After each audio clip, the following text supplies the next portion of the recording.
Les bruits de l'actualité. Une micro-série proposée par les écrivaines et les écrivains associés du Théâtre Atlantique et les ateliers d'Eva Luna.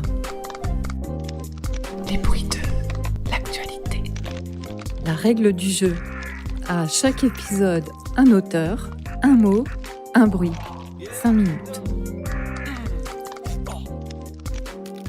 3e épisode. Mot, se radicaliser. Bruit, la sirène. Pas facile de résumer en 2 mots ce qui est pour beaucoup incompréhensible.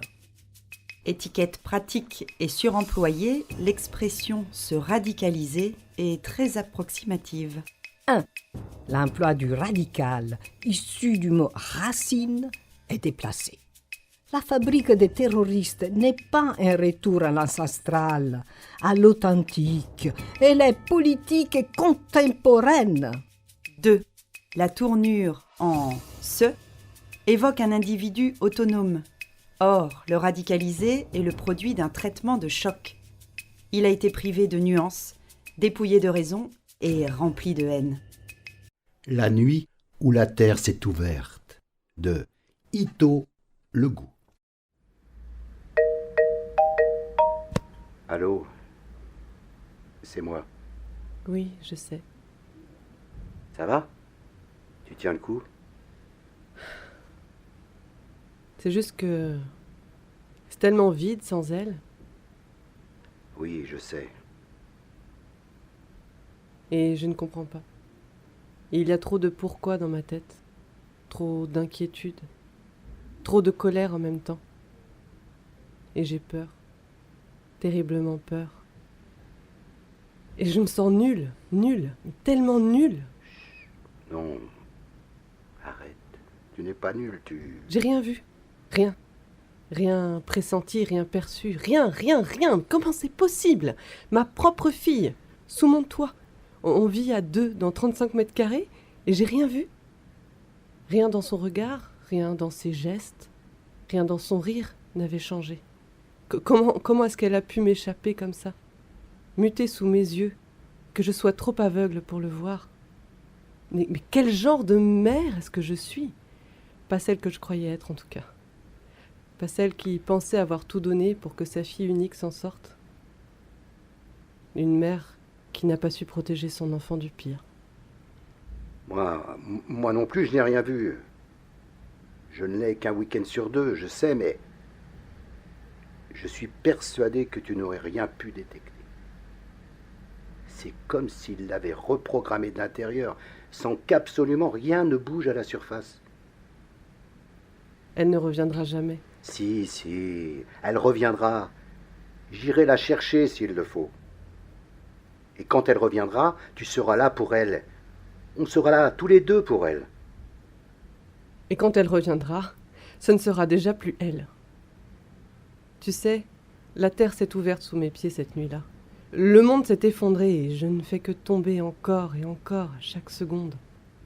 Parfois, je vais dans sa chambre où tout est comme avant, en suspens, comme si elle allait débarquer d'une seconde à l'autre, balancer son cartable et s'affaler sur son lit. Il paraît que j'aurais dû lui donner plus de repères, qu'elle a manqué d'un dieu. Qui t'a dit ça? La voisine du dessus. Eh bien, on emmerde la voisine du dessus. Mais je crois qu'elle n'a pas tout à fait tort. J'aurais dû lui parler de Dieu, des religions, je sais pas, lui transmettre une foi, des croyances. Rien du tout.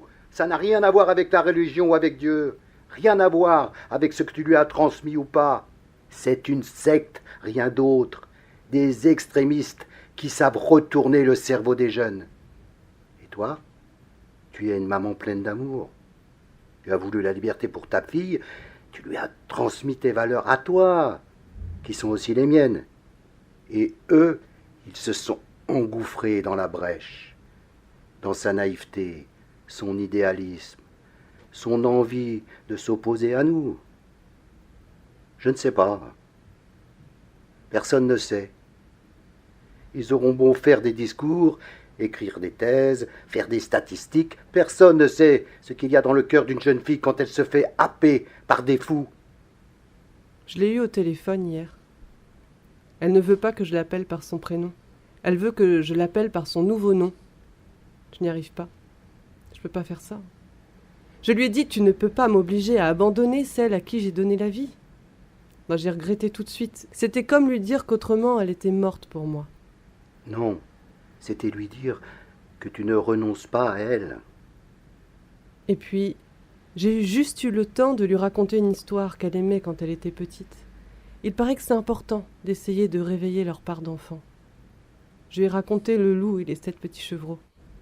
Au moment où le loup montre patte blanche et que les chevreaux le laissent entrer dans leur maison, elle avait l'habitude de crier « Non, non, c'est le loup! Ne faites pas ça, c'est le loup qui a plongé sa patte dans de la peinture! N'ouvrez pas, n'ouvrez pas !»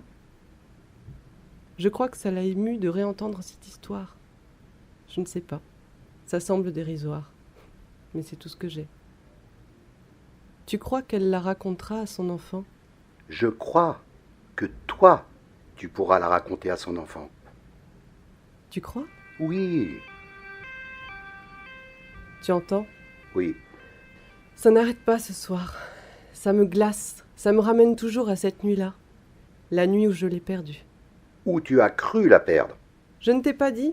Le ministère de l'Intérieur m'a félicité. Ah, Oui. Ils m'ont dit que le fait que j'ai réussi à garder contact avec ma fille, c'était leur fil d'Ariane pour espérer la récupérer un jour. Ça m'a fait sourire. La prochaine fois, je lui raconte l'histoire du Minotaure, sa préférée. Peut-être qu'elle se souviendra qu'elle a les moyens de sortir du labyrinthe.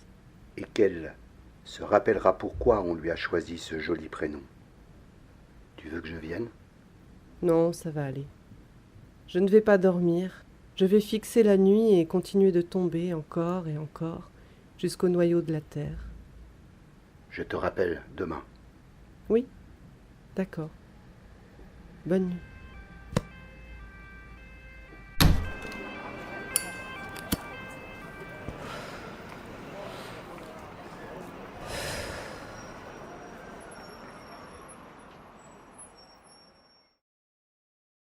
Le bruit en dit long. Écoutez l'actualité de l'OC. Chuinter, donner, jacasser, susurrer. Écoutez les bruits de l'actualité, une micro-série proposée par les ateliers des Valona et les écrivaines et écrivains associés du théâtre atlantique. Une mise en onde Jade FM.